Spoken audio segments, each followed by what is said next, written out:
down here for So we will, On 8:35. whatever sentence is handed down.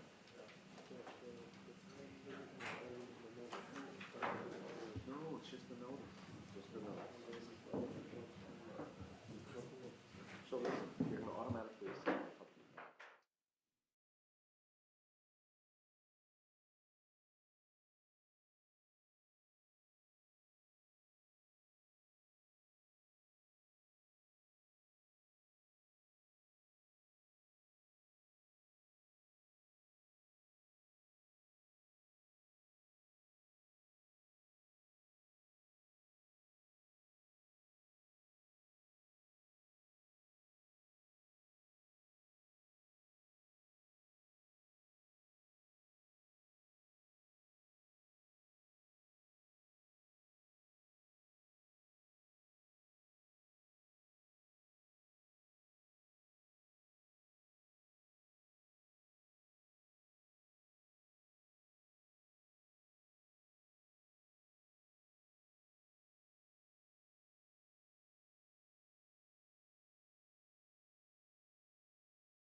Everybody be seated, please.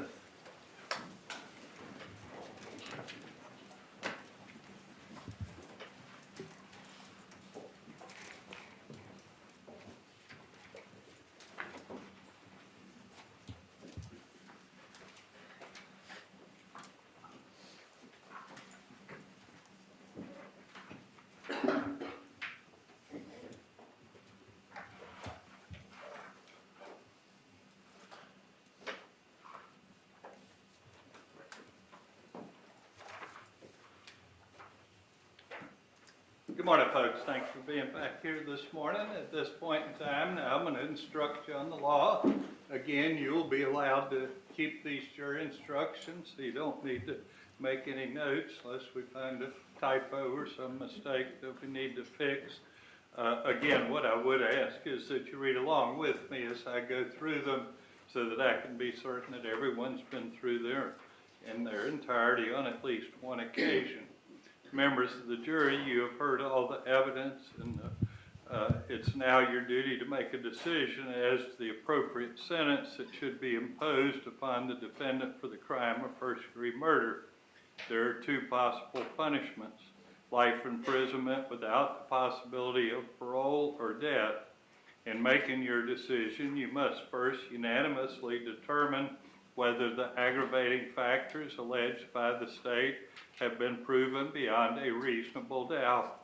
An aggravating factor is a circumstance that increases the gravity of a crime or the harm to a victim. No facts other than proven aggravating factors may be considered in support of a death sentence. The aggravating factors alleged by the state are: the capital felony was committed for pecuniary gain, and 2, the capital felony was committed in a cold, calculated, and premeditated manner without any pretense of moral or legal justification. Cold means the murder was the product of calm and cool reflection. Calculated means having a careful plan or prearranged design to commit murder. A killing is premeditated if it occurs after the defendant consciously decides to kill. The decision must be present in the mind at the time of the killing.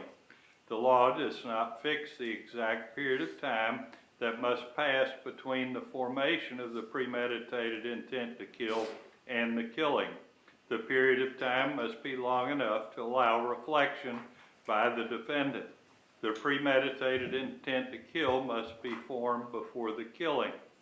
However, in order for this aggravating factor to apply, a heightened level of premeditation demonstrated by a substantial period of reflection is required. A pretense of moral or legal justification is any claim of justification or excuse that, though insufficient to reduce the degree of murder, nevertheless rebuts the otherwise cold, calculated, or premeditated nature of the murder. You have heard evidence about the impact of this murder on the family, friends, and community of Daniel Markel. This evidence was presented to show the victim's uniqueness as an individual and the resultant loss by Daniel Markel's death. However, you may not consider this evidence as an aggravating factor. As explained before the presentation of evidence, the state has the burden to prove an aggravating factor beyond a reasonable doubt. A reasonable doubt is not a mere possible doubt, a speculative, imaginary, or forced doubt. Such a doubt must not influence you to disregard an aggravating factor if you have an abiding conviction that it exists. On the other hand, if after carefully considering, comparing, and weighing all the evidence, you do not have an abiding conviction that the aggravating factor exists, or if having a conviction, it is one which is not stable, but one which wavers and vacillates, then the aggravating factor has not been proved beyond a reasonable doubt, and you must not consider it in providing a verdict. A reasonable doubt as to the existence of an aggravating factor may arise from the evidence a conflict in the evidence, or the lack of evidence. If you have a reasonable doubt as to the existence of an aggravating factor, you must find that it does not exist. However, if you have no reasonable doubt, you should find the aggravating factor does exist. A finding that an aggravated factor exists must be unanimous. That is, all of you must agree that each presented aggravating factor exists. You will be provided a form to make this finding as to each alleged aggravating factor, and you should indicate whether or not you find each aggravating factor has been proven beyond a reasonable doubt. If you do not unanimously find that at least one aggravating factor was proven by the state beyond a reasonable doubt, then the defendant is not eligible for the death penalty, and your verdict must be for a sentence of life imprisonment without the possibility for parole. At such point, your deliberations are complete. If, however, you unanimously find that one or more aggravating factors have been proven beyond a reasonable doubt, then the defendant is eligible for the death penalty, and you must make additional findings to determine whether the appropriate sentence to be imposed is life imprisonment without the possibility of parole or death. If you do unanimously find the existence of at least one aggravating factor, and that the aggravating factor is sufficient to impose a sentence of death, the next step in the process is for you to determine whether any mitigating circumstances exist. A mitigating circumstance is anything that supports a sentence of life imprisonment without the possibility of parole, and can be anything which might indicate that the death penalty is not appropriate. It is not limited to the facts surrounding the crime. A mitigating circumstance may include any aspect of the defendant's character, background, or life, or any circumstance of the offense that may reasonably indicate that the death penalty is not an appropriate sentence in this case. It is the defendant's burden to prove that one or more mitigating circumstances exist. Mitigating circumstances do not need to be proven beyond a reasonable doubt. Instead, the defendant need only establish a mitigating circumstance by the greater weight of the evidence, which means evidence that more likely than not tends to establish the existence of a mitigating circumstance. If you determine by the greater weight of the evidence that a mitigating circumstance exists, you must consider it established and give that evidence such weight as you determine it should receive in reaching your verdict about the appropriate sentence to be imposed. Any juror persuaded as to the existence of a mitigating circumstance must consider it in this case. Among the mitigating circumstances you may consider are: 1, the first-degree murder was committed while Sigfredo Garcia was under the influence of extreme mental or emotional disturbance. 2, Sigfredo Garcia was an accomplice in the first-degree murder committed by another person, and his participation was relatively minor. 3, Sigfredo Garcia acted under extreme duress or under the substantial domination of another person. 4, the existence of any other factors in Sigfredo Garcia's character, background, or life, or the circumstance of the offense that would mitigate against the imposition of the death penalty. Your decision regarding the appropriate sentence should be based upon proven aggravating factors and established mitigating circumstances that have been presented to you during these proceedings. The next step in the process is for each of you to determine whether the aggravating factor or factors that you have unanimously found to exist outweigh the mitigating circumstance that you have individually found to exist. The process of weighing aggravating factors and mitigating circumstances is not a mechanical or mathematical process.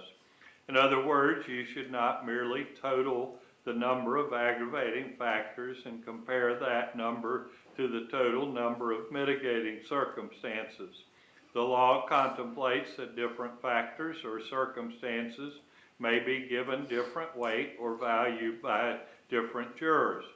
Therefore, in your decision-making process, each individual juror must decide what weight is to be given to a particular factor or circumstance. Regardless of the result of each juror's individual weighing process, even if you find that the sufficient aggravators outweigh the mitigators, the law neither compels nor requires you to determine that the defendant should be sentenced to death. Once each juror has weighed the proven factors, he or she must determine the appropriate punishment for the defendant.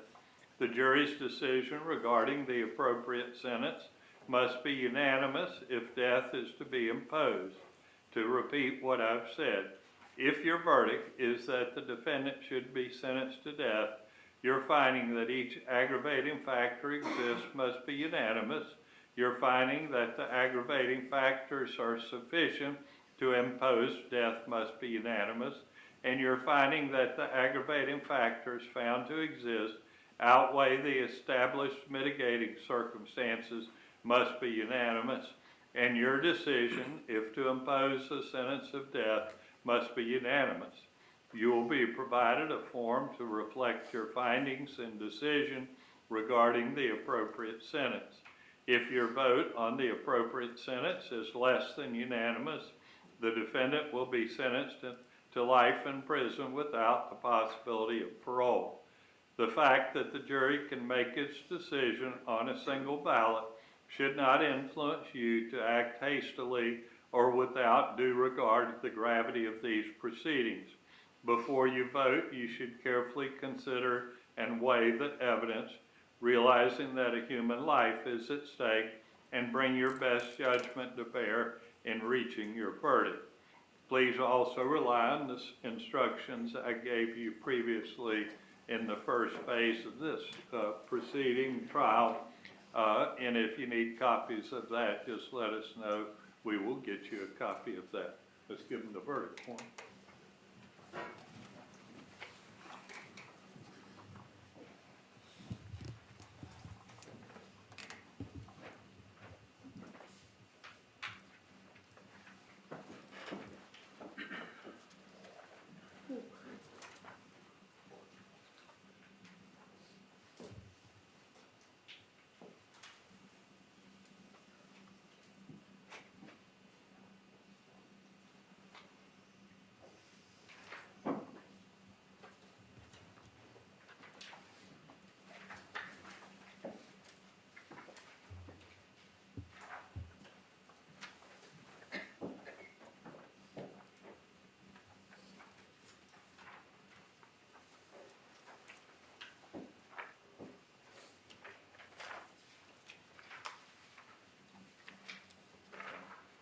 Everybody have a verdict form? Let's look at it. It is a little confusing. I'll make sure you understand. So it says step 1, we the jury find as follows as the aggravating factor. Remember, the state is alleged 2 aggravating factors. Either the capital felony was committed for pecuniary gain, or the capital felony was cold calculated, premeditated. You would check whether you unanimously find that the state proved beyond a reasonable doubt this aggravating factor. As to each of the aggravating factors, you would make that determination. If you find that the state has proven no aggravating factors, in other words, have proven neither of the 2, then your job is completed. Your foreperson should date and sign the verdict form, and you do not need to move forward. If you find that at least one aggravating factor has been proven beyond a reasonable doubt, then you would go to step 2. There you say, we the jury find as follows: as to the sufficiency of the aggravators, the state proves beyond a reasonable doubt that the aggravating factors are sufficient to warrant the sentence of death, or the state did not prove that. again, you would check your option there. That's unanimously proven by the jury. If you find the state did not prove that the aggravating factors are sufficient, you would date, sign the verdict form. Your job would be completed at that point in time. You don't need to go forward. If you find that the aggravating factors are sufficient, then you would go to step 3, similar determination. You decide what you, in weighing the aggravating factors and mitigating circumstances, the state proved beyond a reasonable doubt that the aggravating factors outweigh the mitigating circumstances, or the state did not prove that, you would check that option. If you determine they did unanimously, then you would go to step 4. If you find they did not, you would date and sign the verdict form. Your job would be completed. And then step 4, we, the jury, unanimously find the state proved beyond a reasonable doubt that the appropriate sentence is death, or one or more jurors find the appropriate sentence is life imprisonment without the possibility of parole. Obviously, the first option has to be unanimous. The second option does not have to be unanimous, but you would check whichever you have determined be dated and signed by the foreperson. I know that's a little bit confusing, but it's a 4-step process. The state has to prevail on each of the steps for you to move to the next step. At this point in time, the attorneys will be allowed to make their concluding remarks. The state will go first, the defendant will follow. There is no rebuttal argument, so there are just 2 arguments. We'll start with the state of Florida. May it please the court, counsel. Members of the jury, good morning. You got a chance to learn a little bit about the unique life of Dan Markel and his unique contributions to our community through the victim impact statement of his mother. And you learned that he was a gifted legal scholar, a devoted father, and that he is desperately missed by his family, his students, his colleagues, and the legal community. His life was cut tragically short by the reckless and incredibly callous and cold actions of this defendant, Sigfredo Garcia. There is no evidence that this defendant's role in this crime was minor or that he was merely an accomplice, as all the evidence indicates that he is in fact the one that pulled the trigger. The shots in this case were fired at close range, as you can see there in State's Exhibit 8, close enough to deposit soot on the face and arm of Mr. Markel as he raised his arm to protect himself. The height of this bullet is consistent with the taller of the 2 men that we know were there at the scene. And the accuracy of that shot is consistent with a straight-on shot, close range, as you know, as opposed to a gangster-style shooting. In the bus video captured moments after the crime, we see clearly the passenger in the white shirt, the driver's in a dark shirt. Consistent with the physical evidence on the scene, meaning the taller shooter, the passenger, the evidence discovered at autopsy, meaning the accuracy of the shot and the close range nature of the wounds, and the testimony of Luis Rivera.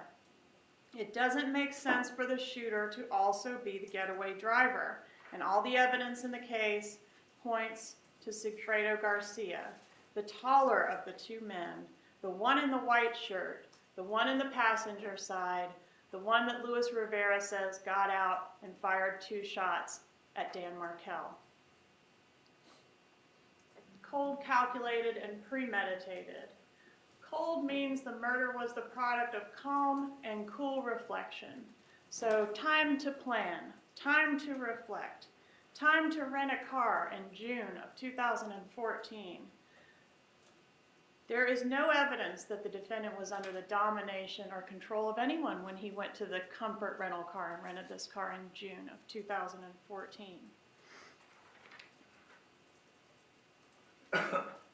And then he drove 500 miles from Miami to Tallahassee, Florida. Catherine McBanoa wasn't in the vehicle. She wasn't exercising domination over him. He had enough reflection to get a couple guns for the trip in anticipation of murdering a man that they had never met and had no beef with. Garcia doesn't seem to be experiencing major depression when he's partying with Shadrach Nobles at the Budget Inn.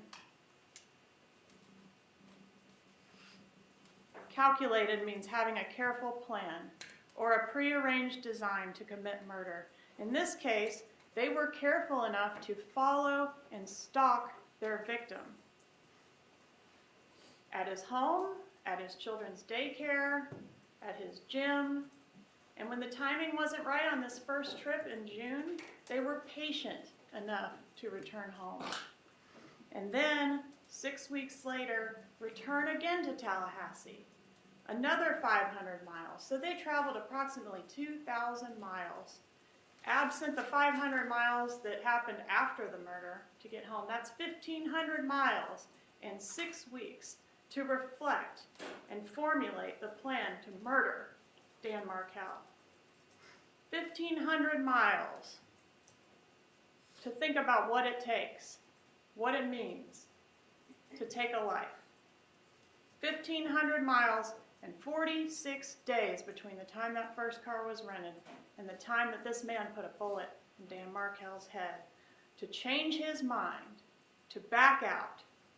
But that was not the choice he made.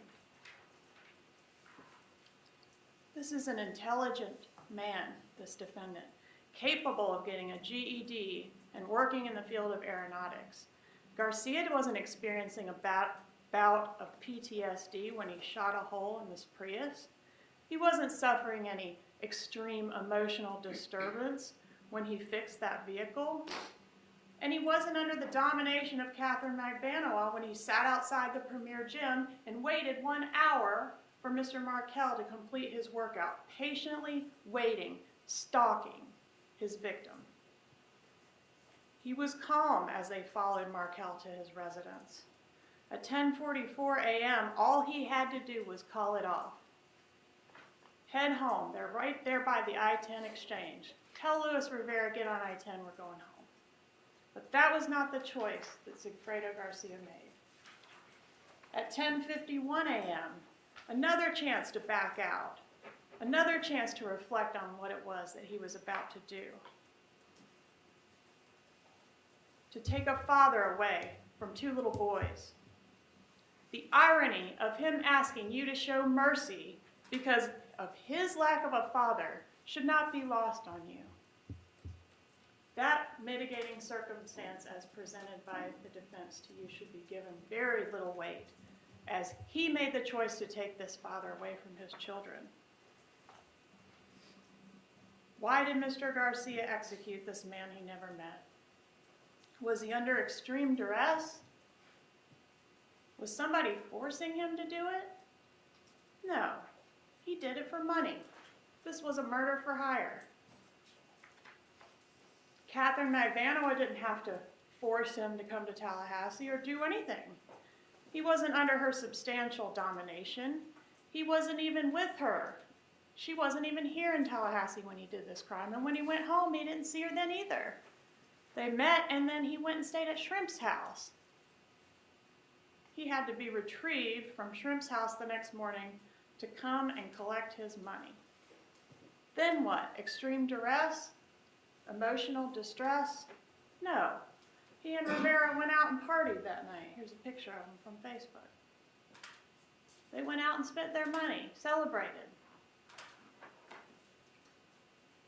He bought toys with his money that he got payment as for this brutal murder. He wasn't suffering from mental illness as Dr. Harper would have you believe. He wasn't driven to this crime by anxiety or depression. He didn't do this because he had a crappy father or because he likes to snort cocaine. He did it out of greed, and he did it because he has a criminal personality, as discussed by Dr. Pritchard. This criminal personality or antisocial personality is characterized by his extensive criminal history, which dates all the way back to early childhood, his impulsivity, his irresponsibility, and recklessness, and also by a lack of empathy toward the collateral damage that his wake of destruction leaves behind. Mr. Garcia chose the lifestyle which included drugs and booze and 100-mile-an-hour wipeouts. This moment here today is a culmination of all the choices that he has made in his life. Dan Markel didn't get a choice in any of this. His death was the product of a cold, calculated act driven purely out of greed. The aggravators in this case have been proven beyond a reasonable doubt, and they outweigh any mitigation that you might find that the defense has presented. You should now bring your best judgment to bear in making a decision as to what the appropriate sentence is for what this man did. And that judgment should be a recommendation of death. Thank you. Mr. Sangood?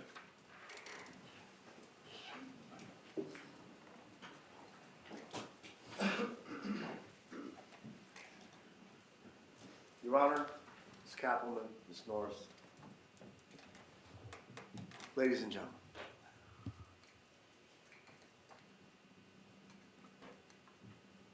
the ultimate decision is upon us, right? And the steps that the court and the law require you to take, it's not an easy one. It's not a short journey. You don't get to go back there and go, life or death. There's steps. There's 4 of them. And the reason why there's 4 steps is to show you the importance of this decision. Now, what the government is asking you to do is to take 2 aggravators, which is money and premeditation, okay? And make that appear to be such a unique scenario in this case, but it's not. How do you think most murders happen? For money and premeditation. First-degree murders require premeditation. What sets this murder apart from others? That's the question you should ask. What requirement should I have? What standard should I set to sentence somebody to death? 4 victims, children, terrorists, mass shooting. Those, I implore, are situations where the death penalty is appropriate. By no means am I mitigating the loss of Mr. Markel. But the options aren't death and a walk. It's death or life without the possibility of parole, which means regardless of your choice, Mr. Garcia will never step outside a prison. He will never get to walk outside of a restricted facility. So believe me when I say this to you, life in prison is no walk in the park. Let's talk about the 4 steps. The first step is if you believe that these aggravators are applicable beyond a reasonable doubt. The same standard you guys made a determination of as to innocence or guilt. It's a high standard, okay? So let's just give the government, in this hypothetical, the benefit of the doubt, and let's say you find both, or 1. You get to go to the next step. And the next step asks you, are these 2 aggravators or 1 aggravator enough to kill somebody? And if one of you doesn't believe that that's the case, then that's it. If one of you believes that life in prison is the appropriate charge, that's the charge. That's the punishment. And if you're one of these people that believe that this is a scenario that life in prison has to be the just result, stick by your guns. This is a scenario where if you believe that life is the right choice, that life is the right punishment, if life is the appropriate sentence, then choose life. And that's step two. Because if you don't believe a murder for hire, or in essence, money for a killing, which I think those two things go hand in hand. And if you think to yourself, well, you know, if the government sought this punishment for this case, how is it different than other murder for hires or other robberies that result in murder? Let's talk about the mitigating factors that we're asking for you to consider. The first one is that Sigfredo was under the influence of extreme emotional or mental disturbance. Well, let's look at the trial, right? Let's look at the trial and remember what happened in the trial. Let's remember the fact that Catherine McBanwell had something, and everybody had indicated that he was spiraling out of control. Even Luis Rivera, the government's star witness, this was the only thing that I agreed with him. That Sigfredo was spiraling out of control because of his breakup with Catherine McBanwell, which goes in concert with what Dr. Harper said. Listen, remember who we're talking about. A guy who really didn't have a dad that gave him coke and weed, taught him how to commit crimes. This kid was arrested when he was 6 years old. In and out of the system, in and out for little petty stuff. And then when he became an adult, he was doing better. You know, the government brought up this robbery that happened in 2012, and we brought up, wait. There's two people that was arrested. One got 8 years, Sigfredo got a day. And what kind of criminal history did they bring up other than those two? He hadn't been in trouble in years. And even Dr. Pritchard told you, he was writing his life. I'm going to skip to number 3 because that's what I want you to think about the most. If he was under the domination of another person, and I told you during my opening argument, look at the trial, look what happened. Catherine McBanwell sat there and her lawyers pointed at Sigfredo, right? They even had a chart where they took his picture out and made Sigfredo the key to this case. And what did we do? You don't think we saw that coming? We saw that a mile away. Did we point the finger back? Do you not think that as a legal team, we wanted to provide Sigfredo with the best, smartest defense?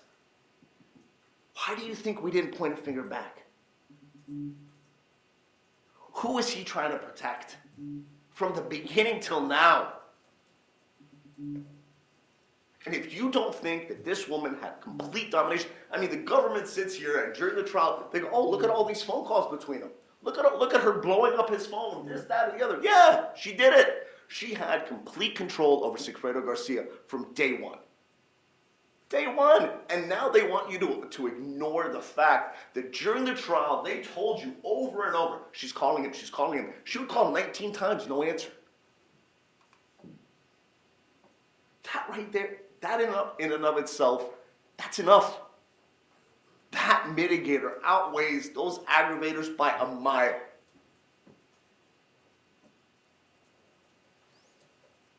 You know, we want to talk about his drug addiction and the terrible situations that he put himself in or that he's dealt with. Yeah, he has. He's had a difficult life. No father, getting in trouble, and then realize when you become an adult, or when you're becoming an adult, because what did they tell you? They told you about these records in the Department of Juvenile Justice from when he was 6 to 15. I mean, you know, I don't know about you, but I didn't know who I was back then. I became a man in my 30s, me. I didn't really know who I was then. He started figuring out who he was in his late teens. And you know what that meant? Oh, I've been arrested. I've got a record. My life, that path to being a good father and being who I wanted to be from day one, since I had a terrible father, that path's not easy. And listen to what I'm asking for. I'm asking for life in prison as opposed to death. You guys have the opportunity to walk back there and walk right out. The people here that believe that life is the right choice, that's it. Knock on the door.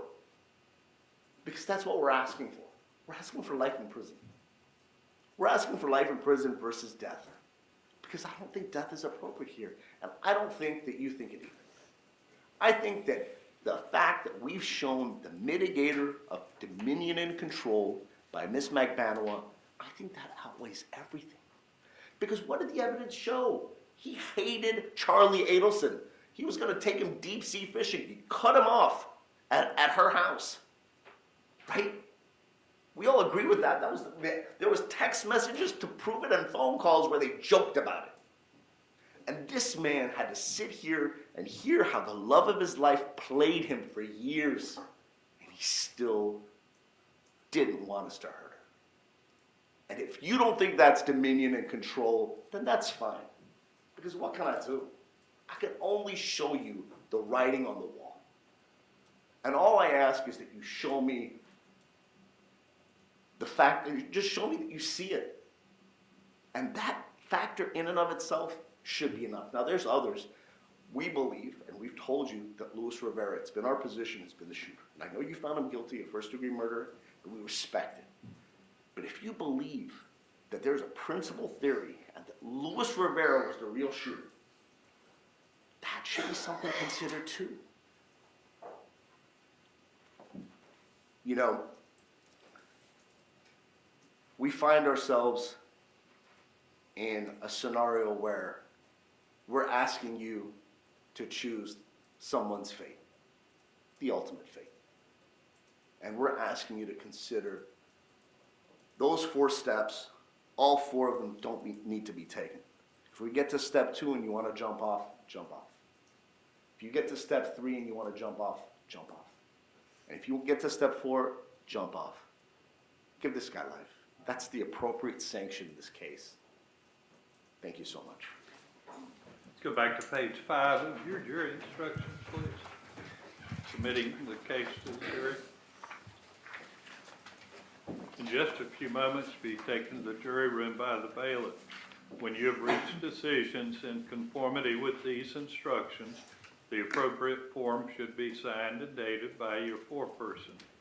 During deliberations, jurors must communicate about the case only with one another and only when all jurors are present in the jury room.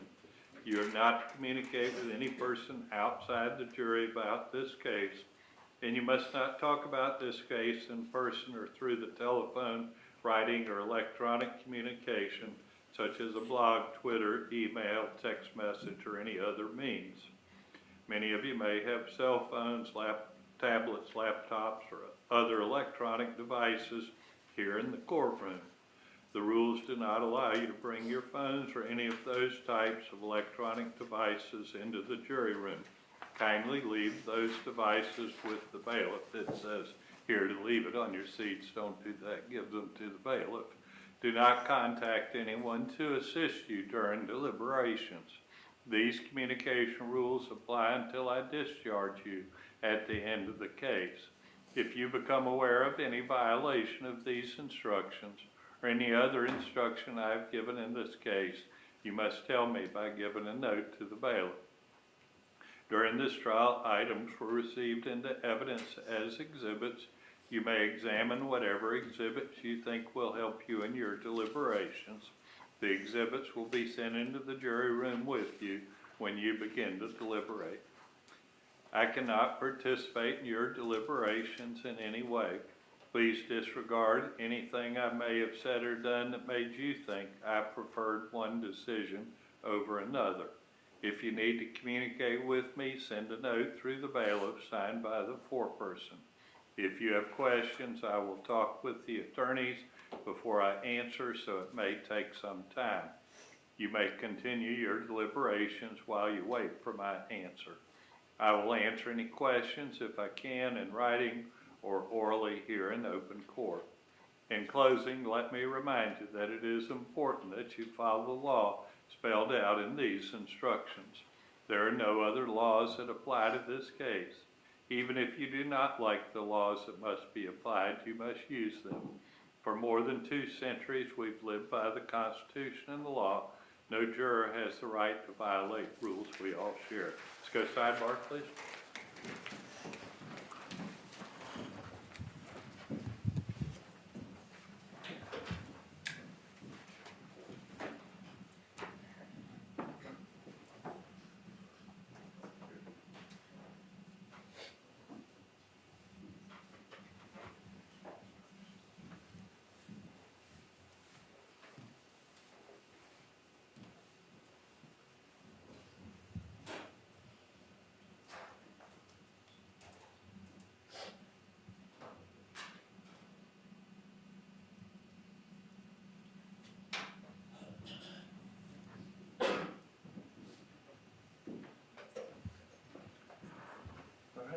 Mr. Barton, you need to remain here with us. Rest of you may step out, begin your deliberations. Will we send in the evidence?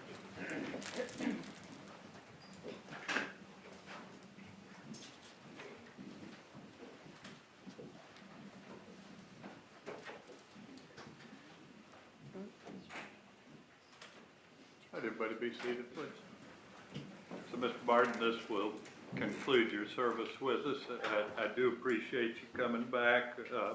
I know it was some inconvenience to you, but we're always worried we lose somebody along the way, and then we have to start all over again. So I appreciate your service to us. Let me make you aware of one right that you have. You have a right not to discuss anything about your jury service. It may be that someone would contact you. It's probably not unlikely that someone would contact you.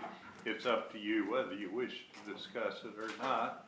You're free to if you wish, but you're also free to just say, I'd prefer not to talk about it. That's up to you. We appreciate you being here with us. We'll let the bailiff get you out of the building and let you get on your way. Thank you for your service. You're welcome. Have a good day.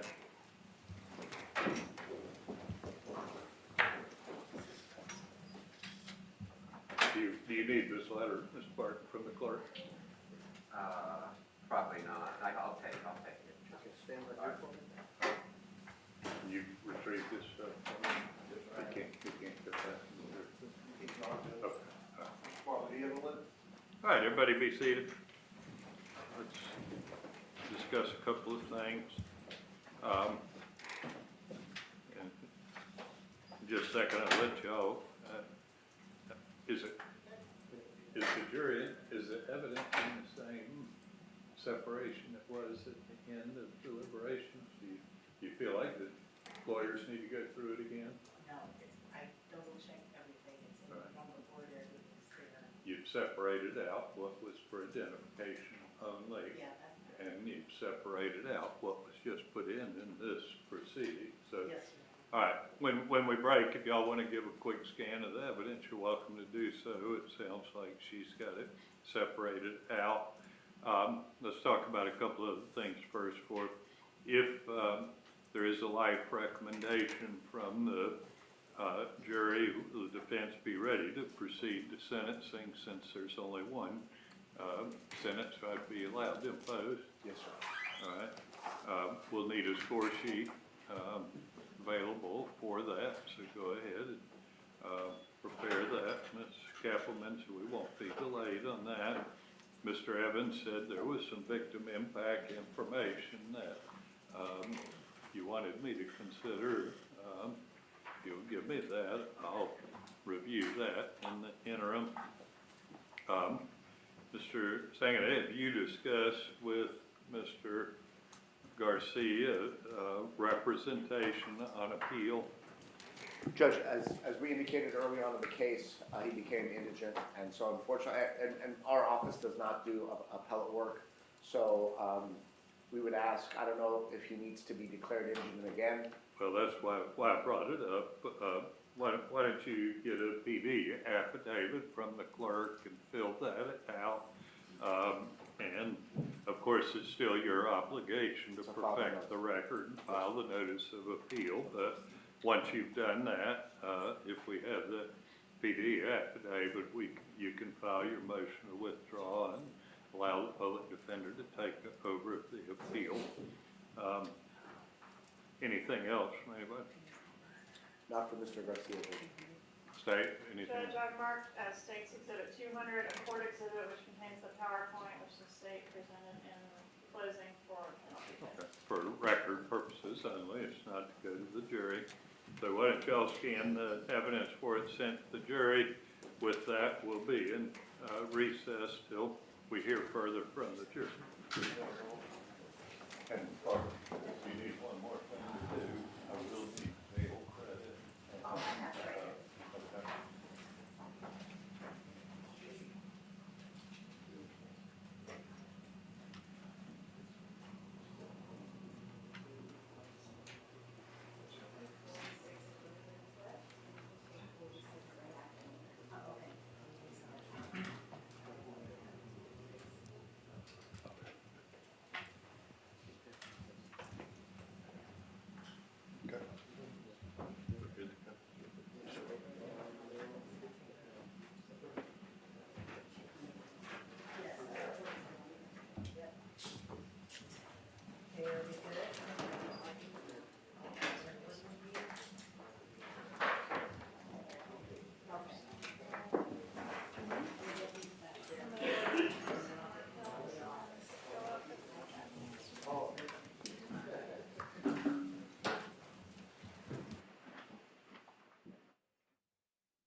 All rise.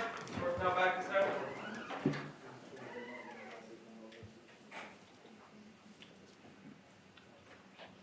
Secretary, please. Judge will have them sit. What's that? I asked the jurors, I asked them not to rise. I'm not understanding if that's okay. Okay. Jury's in the courtroom?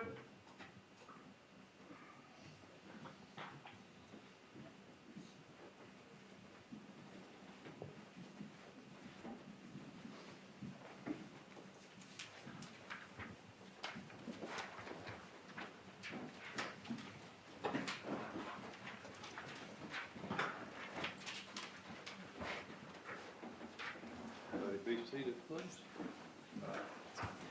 Russ Meisel, is the jury arrived at a verdict? Yes, sir. We have handed the bailiff, please.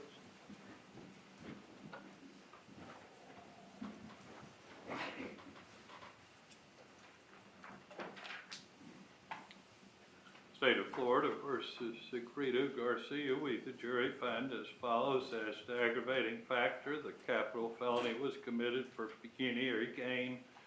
The jury has found the state proved beyond a reasonable doubt that this aggravating factor exists.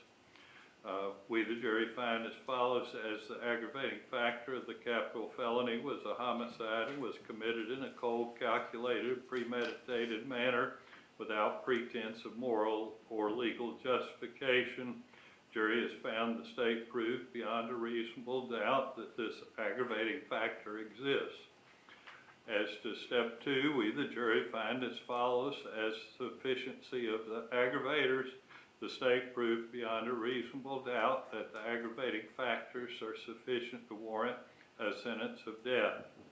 As to step three, we, the jury, find as follows: as the weight of aggravating factors and mitigating circumstances, the state did not prove beyond a reasonable doubt that the aggravating factors outweigh the mitigating circumstances.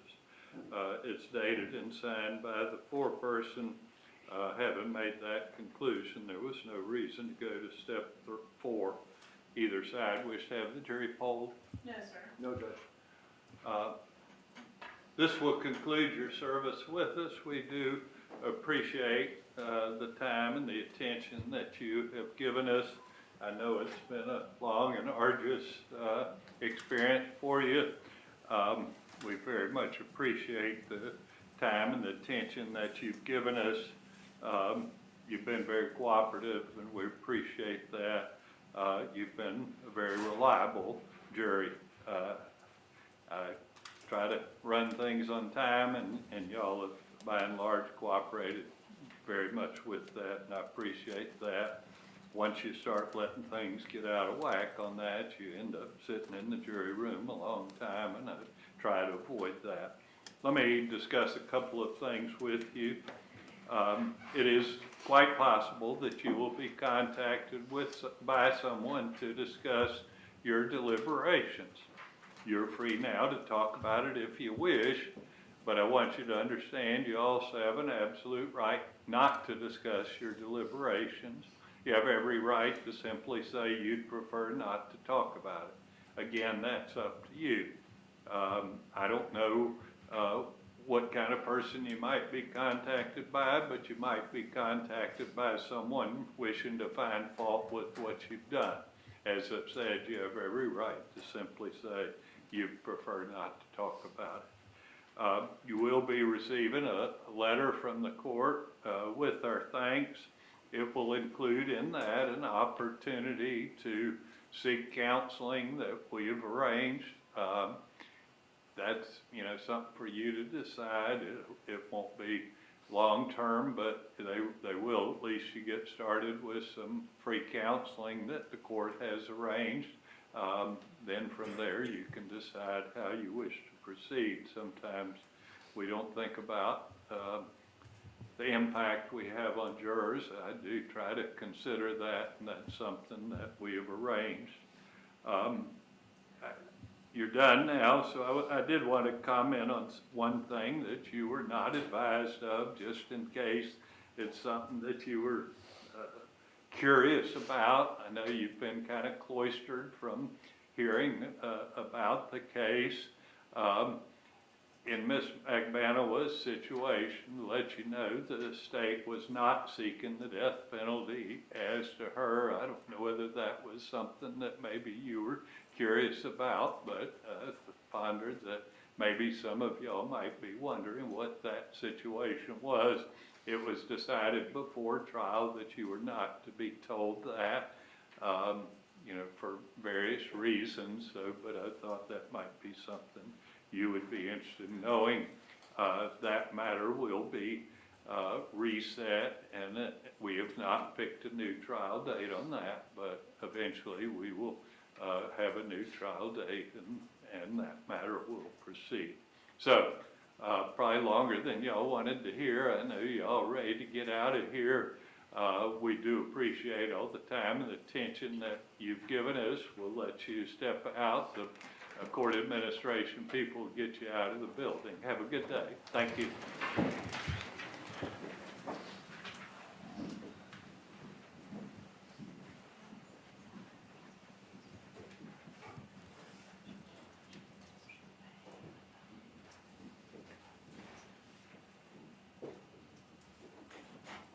I'm going to need about 25 minutes. We're going to proceed on this sentencing. I haven't finished my reading, so I'll reconvene at 11 o'clock and give me a chance to finish the reading on what's been provided to me. So we'll reconvene for sentencing at 11 o'clock. Huh? Yes, sir. Ladies and gentlemen, if I can ask you for your patience, give us just a few minutes to get these jurors out of the building.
What time did he say? I was in there. What time did that say from you? Everybody got here for 11.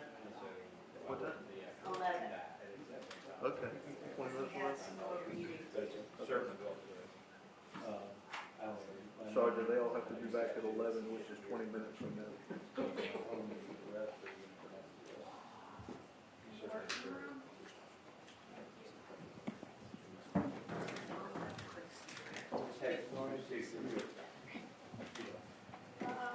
Oh, they're gone, right?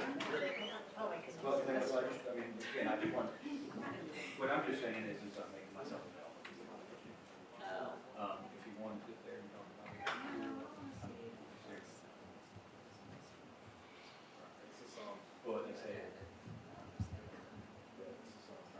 That's fine too, I just didn't know. I know you did.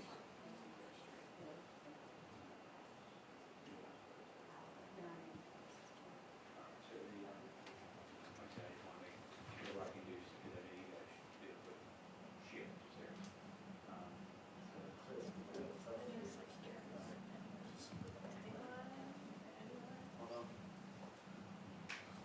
Checking your calendar now. Yeah, that's not a good idea. Not looking at you either. I Yeah, just, especially I as just left tired. coffee at my PCA. Actually, I was there, they, Your brain is crazy. Your brain is like this thing, this thing. yeah, I would rather than trying my case than doing next. What's the big thing?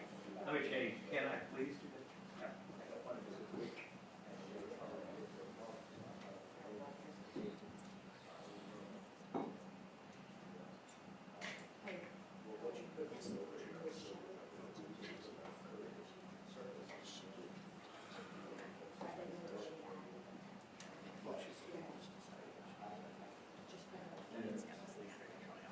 They don't need me, I'll go back, I know what's about.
right when I get back tomorrow, I'll file the motion of withdrawal and the motion to, the notice of appeal. Okay, and let me tell you, they don't take their time, they're quick.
reason not to proceed to sentencing at this time? No, Judge. No, sir. Any technical objection to the score sheet? No, Judge. Defense wish to be heard. No, Judge. Does Mr. Garcia want to say anything? No, no. All right. State? Judge, the state, obviously you can only do one sentence, but the state would request a 30-year consecutive sentence on the conspiracy charge. And we do not have any evidence to present other than the statements that Your Honor has already reviewed.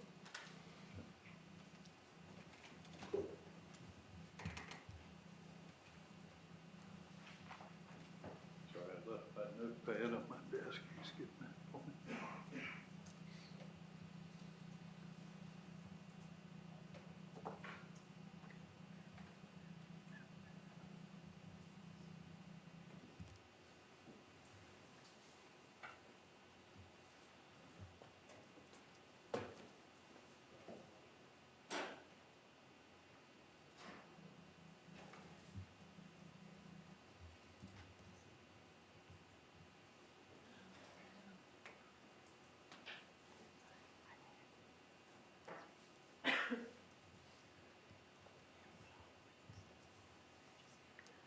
Yeah, hard time finding it. We'll take this there.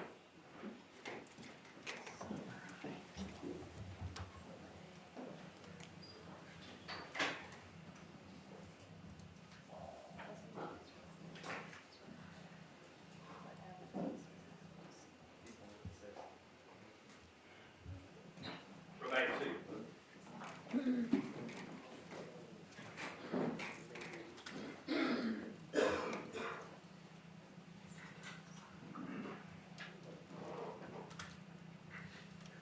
I have reviewed the victim impact letters.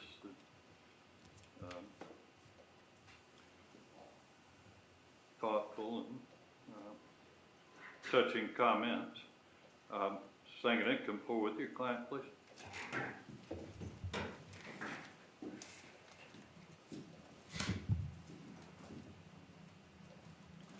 As the jury, having found you guilty of murder in the first degree and conspiracy to commit first-degree murder, I do adjudicate you guilty of each offense. On count one, I sentence you to life in prison. Give you credit on that sentence of 1,238 days, which dates back to May 25th, 2016, which I understand to be the date of arrest. On count two, I sentence you to 30 years Department of Corrections to run consecutively to count one. There's no jail credit as to count two since it is a consecutive sentence. As to count three, based upon the jury verdict of not guilty, I adjudicate you not guilty of that offense. Order mandatory cost $420, $100 cost of prosecution. Reduce that amount to civil judgment. Mr. Garcia, you have 30 days to file a notice of appeal. If you can't afford a lawyer, one would be appointed to represent you. And I would assume, Mr. Sanganet, you will assist him in getting the appeal filed and the record perfected. Yes, Judge, we did provide the clerk, I don't know if we've provided it yet. Yep. We have provided with an updated financial affidavit. Did you review the affidavit? We'll take that up because you need to perfect the record before you move to withdraw, but we'll review that at that point in Yes, time. Judge. Does that leave anything outstanding from anyone? No, sir. Anything further? No, Judge. All right. Good luck to you, sir. We'll be in recess.